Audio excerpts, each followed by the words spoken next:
Assalamualaikum warahmatullahi wabarakatuh. Hai kelas 4 Luxor. Bertemu lagi dengan Miss Ayu. Hari ini kita akan belajar tematik 4A subtema 1 ya. Sebelum kita belajar seperti biasa, mari kita baca basmalah terlebih dahulu. Bismillahirrahmanirrahim. Semoga dengan kita membaca basmalah ini, ilmu yang kita pelajari menjadi berkah dan mudah untuk kita ingat kembali. Amin. Nah, materi kita hari ini ada 3. Yang pertama adalah bunyi dan sumber bunyi. Yang kedua adalah tari saman.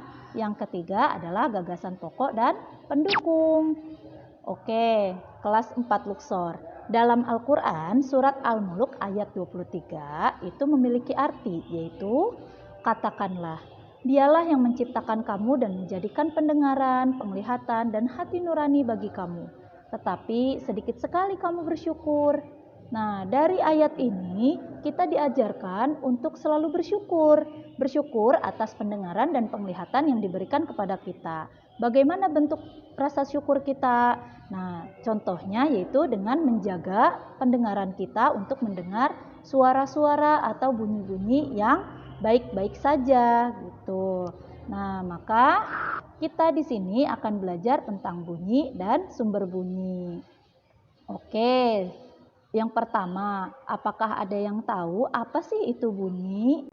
Bunyi adalah energi yang dapat didengar. Nah, tinggi, rendah, atau kuat lemahnya bunyi tergantung terhadap 3 hal. Yang pertama adalah frekuensi, yang kedua adalah amplitudo, dan yang ketiga adalah resonansi. Apa sih dari ketiga kata itu? Kita bahas satu persatu ya. Yang pertama yaitu frekuensi. Frekuensi adalah banyaknya getaran pada bunyi. Semakin banyak getaran berarti frekuensi semakin besar. Akibatnya bunyi yang dihasilkan terdengar tinggi. Nah, frekuensi dibagi menjadi 3. Yang pertama infrasonik, yang kedua audiosonik, dan yang ketiga ultrasonik. Apa bedanya? Kalau infrasonik itu dia memiliki frekuensi hanya 20 getaran per detik. Artinya suaranya sangat kecil. Nah, ini manusia tidak bisa mendengar. Kenapa? Karena terlalu kecil. Nah, suara ini hanya bisa didengar oleh hewan-hewan tertentu seperti kelelawar.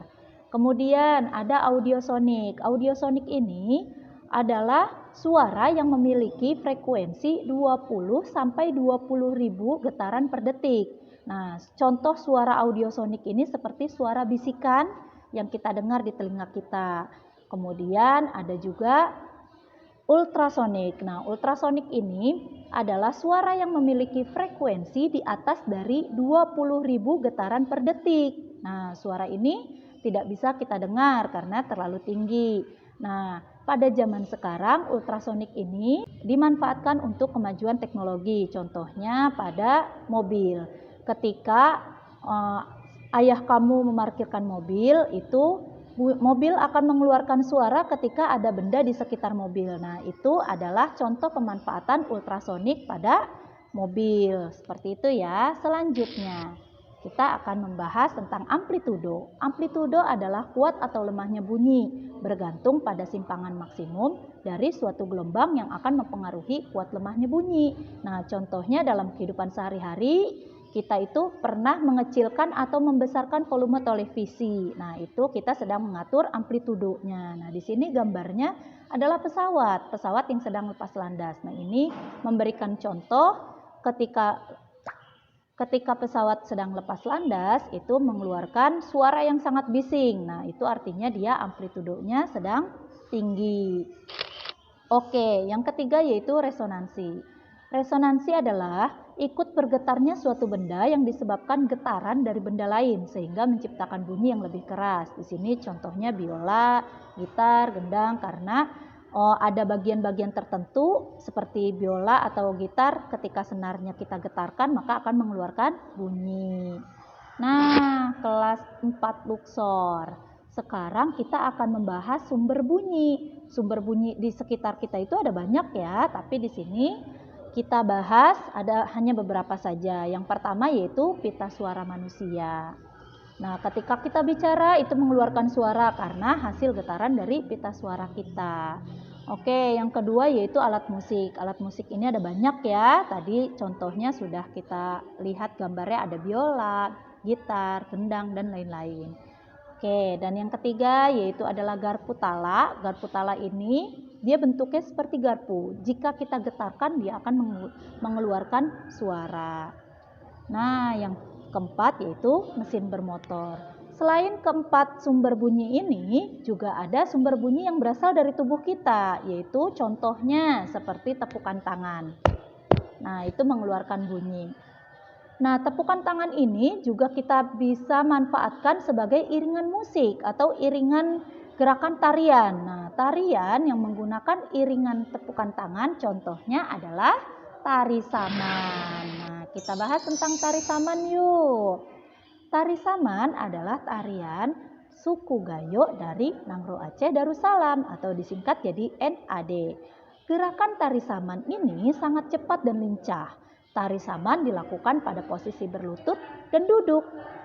Gerakan tari saman diiringi oleh musik yang menggunakan tepukan tangan. Irama dari tepukan tangan itu menjadi sumber bunyi dari gerakan tari saman.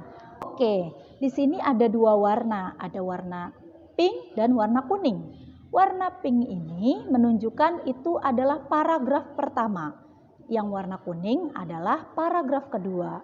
Paragraf adalah kumpulan kalimat dan kita bisa melihat paragraf pertama itu dicirikan dengan kata tari di awal ini agak menjorok ke dalam. Nah, di sini juga gerakan agak menjorok ke dalam. Itu untuk mempermudah kita ya.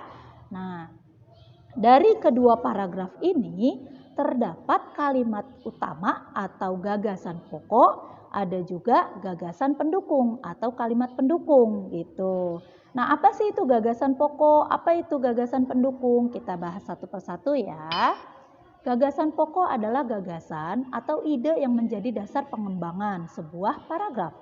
Gagasan pokok biasanya diwakili oleh kalimat utama yang letaknya bisa di awal, di tengah, atau di akhir paragraf.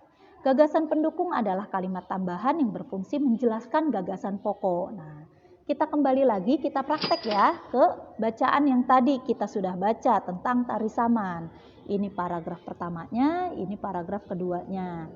Nah, dari kedua paragraf ini kita tentukan paragraf pertama dulu. Paragraf pertama itu gagasan pokoknya itu apa? Gagasan pokok itu kalimat yang dijelaskan ulang dengan kalimat yang lainnya. Nah, di sini yang pertama, tari saman adalah tarian suku Gayo dari Nangro Aceh Darussalam. Di sini kita menyebutkan tentang tari saman.